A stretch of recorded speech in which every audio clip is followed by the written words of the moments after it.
And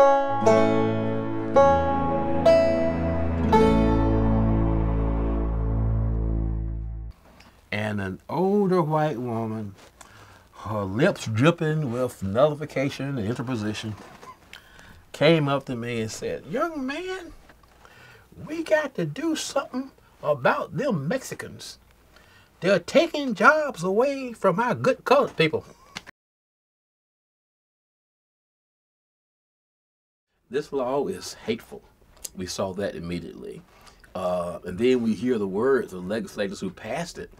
Yes, we want to scare them out of Alabama. When we challenged them, said, "Well, you causing fear in the hearts of families." They said, "That's right."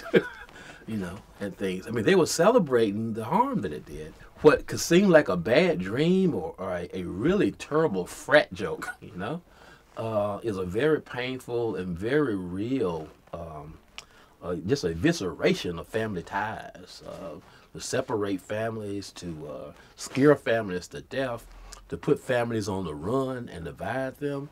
All of those things combined together to make this probably one of Alabama's worst times since the days of segregation and Jim Crow. And quite frankly, I think it was the edge that of demanding that churches not harbor or assist or in any way aid immigrants got the attention of the African American church. It really goes back to think about it, the Fugitive Slave Acts of the 19th century, where it was against the law for anybody to assist an escaping slave. The difference between the Fugitive Slave Act and this current law is then they punish you for helping somebody trying to escape. Now they punish you for helping somebody trying to come here. So it's still the same thing. A lot of people, progressive people, were shocked. But now the shock is over in terms of how dare they. Well, they did it. Let's deal with it. And we have to deal with it. I tell young folks now, if you miss the 60s, guess what? Now's your time. Because now you can make the same kind of contribution the young people made in the 60s.